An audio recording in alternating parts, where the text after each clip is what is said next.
Welcome to the Spare Rib Audio Zine. Spare Rib is a student-run feminist organization located at Dartmouth College in Hanover, New Hampshire. This is The Rift, written by Eda Naz Gokdemir from the Fracture edition, published summer 2022. The piece was originally illustrated by Sophie Williams and page designed by Naya Lunney. Read by Eda Naz Gokdemir. Special thanks to Dartmouth College Radio for lending Spare Rib their time, space, and making this audio zine project possible. When she wakes up, she finds a crack on her chest that does not belong there. She recognizes the sensation, but the depth of it feels unfamiliar. She places her hands on her chest, searching for small fractures. All it needs is a little stitching, her grandma would say. She gets up and reaches for her pencil, ready to find a patch for her chest. But the crack grows louder. Blaring pop music reverberating across the basement, hazy neon lights, the smell of cheap beer and sweat, burning fear and excitement on the cheeks, drunk eyes searching for bodies, bodies and bodies. And she is amidst the crowd, dancing and defenseless, laughing and lost, foreign and fragile, out of control. Her heart starts tumbling, her chest tightening, her world spinning, her body sinking. "You are not dying," her mom says. "This is just a panic attack." She closes her eyes and starts counting breaths. Breathe in. 1, 2, 3, 4, 5. The crack is banging on her breastbone. "You are safe. Breathe out. 1, 2, 3, 4, 5. Her entire body is now tingling with fractures. She can still feel the gaze of others on her skin. Calm down. Breathe in. 1, 2, 3. The crack radiates to her shoulders, neck, jaw, forehead. 4, 5. You will be fine. You have been here before. Breathe out. 1, 2. The exhaustion starts setting in. Yet she still feels defenseless with her eyes shut. 3, 4. No, this feels more physical than a mere panic attack. You have to get it together. Walk it out. She puts on the first sweatshirt and pair of sweatpants she can find, leaves her dorm room and races down the stairs. She pushes the door open and finds herself outside. As she starts walking, the cold air sweeps in through her cracks, somewhat soothing the panic, but not enough to numb it. No, this is not a small fracture. This is nothing. Maybe I just have a hangover. Maybe I am getting sick. Perhaps I was a bit too tired and a bit stressed. Just get on with your day. You will be fine. Everything is under control. The initial panic slowly dies down with every step, though the ground she walks on still feels unstable. I am stable enough. She unlocks her phone. A mistake is made. Texts, reminders, missing calls, assignment commitments, appointments, crack upon crack. You have to keep going. Her steps, her heart, her breathing, everything seems too loud. She walks past someone she knows. She barely says hello. The visibility frightens her. She sees herself again. Unironed clothes, hair undone, no makeup, disoriented, messy, walking around aimlessly on a Sunday morning. You have to be careful. She needs to hide. What if the cracks are loud enough for someone else to hear, to see, to judge? Her steps take her back to her room. She collapses on the bed, her heart banging on her chest and back, hammering away at the cracks. My cracks. 1,000 fractures pulse through her body. This is too much for me to be able to stitch together. She can feel a rift opening up. I am going to fall. She reaches for her phone, a last resort. The nurse is on the other end of the line.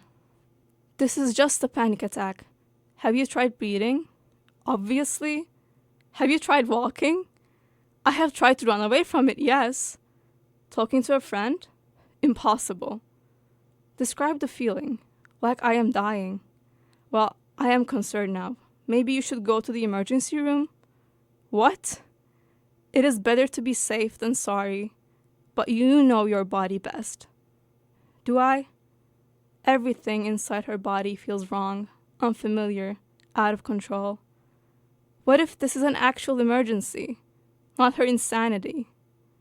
She imagines herself, a disheveled, anxious girl in the emergency room, an ocean away from home, her voice shaking, her accent more discernible, the doctors laughing at her. No, I think I'm fine. Okay, call 911 if you feel an emergency. Have you tried washing your face? Well, which one is it? Am I dying, or do I need skincare? Just find something to calm you down. She hangs up the phone. The nurse is right. You should be able to control it. She just needs to find a big enough patch to cover up the cracks for the time being. She has done it before. She can do it again. She starts writing, holding her pencil like a needle. I do not know what is happening to my body, and it scares the hell out of me. But I do not have enough time to let fear consume me. I have to fix myself now. But why do I still feel in danger? She remembers her grandmother stitching her torn dress with her shaky fingers, her eyes squinting behind her glasses, mumbling some prayers. When she finishes, she helps her put the dress on. She attaches a small blue bead at the back of the dress. Mashallah, my pretty girl. May Allah protect you from Nazar. Here's a blue bead against the evil eye. Her grandmother is a sorceress, casting spells to shield her from whatever dangers may lurk outside the house that she never leaves.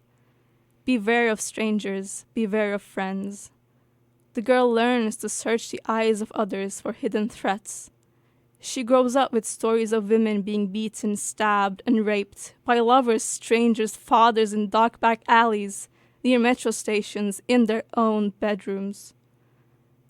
Beware of the dangers an evil eye cannot protect you from, my smart girl. Don't be melodramatic. You were perfectly safe last night, with friends. But maybe you were too careless, revealed too much of yourself. Is that what you're afraid of? Her mother keeps her floral bed sheets, lace tablecloths, and cotton towels in her drawers, tucked away with naphthalene, never used. My dowry, she says, that I'm saving for you. She only brings out the lace tablecloths and napkins with the porcelain tableware her grandmother gave her for special guests and occasions.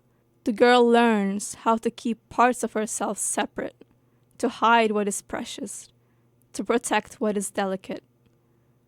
The girl watches her mother glue together the wooden picture frame her father keeps knocking over.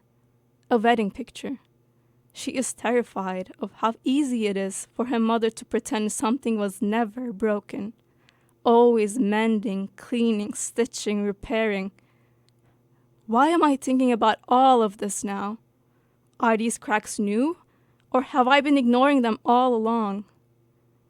Either way, I am tired of stitching the tears over and over again. Somehow, this feels inevitable. Perhaps I had fallen a long time ago. She sees herself sitting alone in her dorm room, her limbs about to fall off, as if they were merely held together by puppet strings.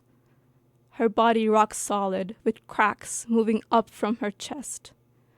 Years of suppressed anger, fear, resentment, and sorrow rise to the surface from within the fractures. There is no hiding from it anymore. She looks down to the rift opening up within her. She comes eye to eye with a little girl and holds out her hand.